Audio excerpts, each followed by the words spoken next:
everybody, this is Annabelle again, your friendly neighborhood realtor coming at you from United Realty Group. And I'm back today because I always like to give you these updates, let you know what's going on in the Vegas market compared to the previous month. So that's the quick snapshot information that you'll get from me. I'll give you the information so you can make your best judgment call. So if you feel like that's useful information, you want to keep learning more about this, please go ahead, like, subscribe, and share this video. Really, really helps me out. I really appreciate it. And without further ado, let's go ahead and get into the numbers for today. Okay, so here you have a chart of the numbers, and I'm going to tell you what I go through, and I go through this repeatedly because I want to be able to compare month to month, like to like. So I'm always looking to look at a 1 month, 1 year, single family homes, all construction types, meaning resale and new home builds, okay, at any price point. And the first thing that I always look at is going to be the median sales price. If you've been following me, you know that this median sales price had actually been going down since its peak in May of 2022.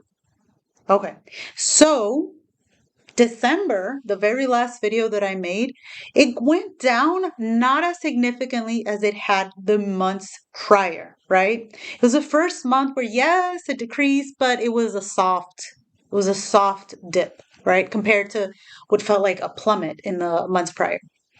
Okay, well, that was December. In January, we actually flatlined. So let me show you those numbers.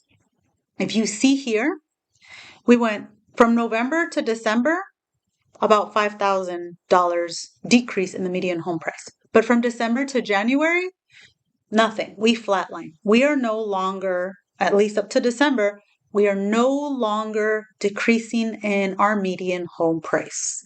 Does that indicate that we may be at the bottom? Are we going to keep going down? Well, typically going into the summer months, real estate accelerates.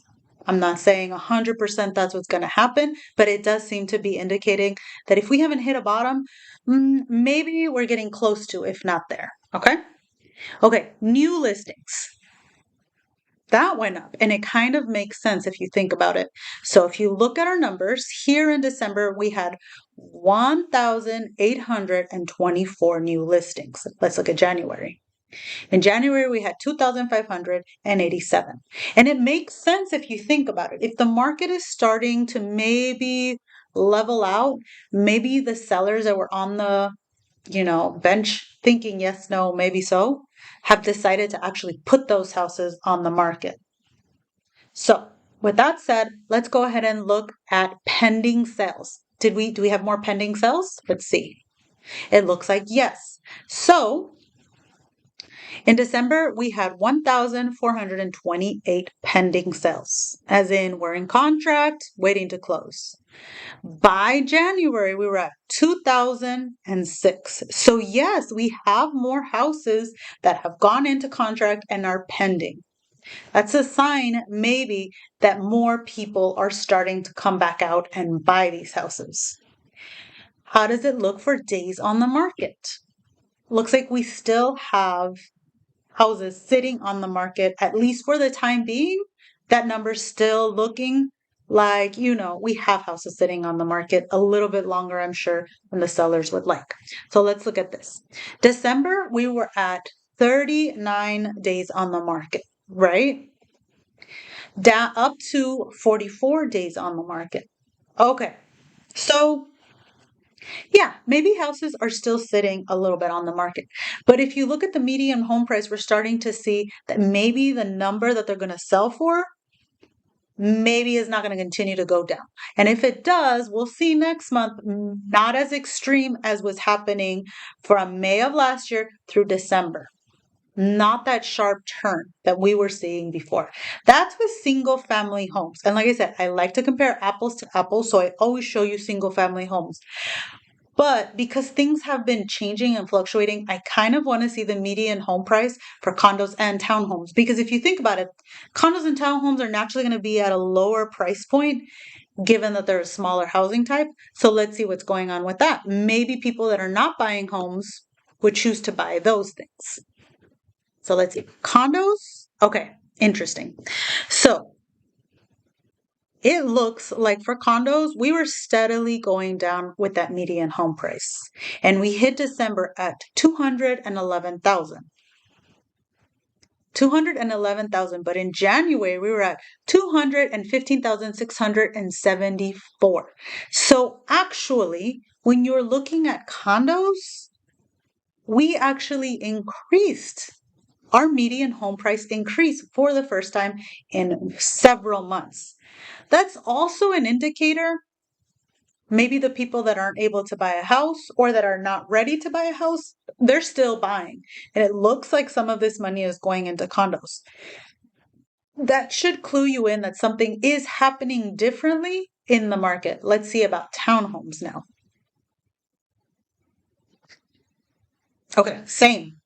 So it looks like for townhomes, we hit a bottom in November, and then it looks like we went up in December to 320,000, the median home price, and then up to 325,000. So when it comes to townhomes and condos, what I'm telling you is we are not regressing.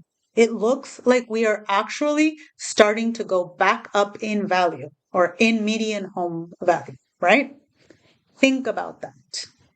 If these things are starting to turn, it should clue you in that maybe something is happening with the market. For those of you waiting to hit a bottom, maybe we're there. And if we're not there, we're probably very close. If I was a buyer right now, just me, and I had the money, means, and interest to do it, this is a good time. Because you're hitting a point where possibly we're close to, if not at the bottom. We're not going to keep dropping. The interest rates, however, have gone down. And I've heard that from multiple lenders, and it makes sense because for a long time we were hearing about these basis rate hikes coming from the Fed, affecting the banks, and then affecting our pocket as far as mortgages, right? Our mortgage rates were really high, and they got super high there right around November. And since then, we've been seeing a small trickle down as far as rates go, meaning more people are more able to afford to buy if the rates are lower. Makes sense. Inflation, I'm not saying is under control, it's not fixed, none of that. But if you look at the news coming out on inflation information, looks like inflation is more under control. Those basis rate hikes have been more subdued than what we were seeing back in 2022. So as these rates go down, it is likely more buyers who are sitting on the fence waiting for a better rate are going to go into the market. As that happens, potentially these sellers will catch wind of that, and these, median home prices and these extra incentives that they've been offering in the last couple months, this extra flexibility might not be there for long. So if you feel like you're ready, interested, and this is your time, go for it. Give me a call, 702-376-5472. At the very least, I can give you the information and then you can make your best choice at that point. I can direct you to the right lenders. I can let you know what the market is looking like in the specific area you're trying to buy. Take a step in that direction. I got your back. Let me know how I can help. All right, you guys, until next time. Bye, buddy.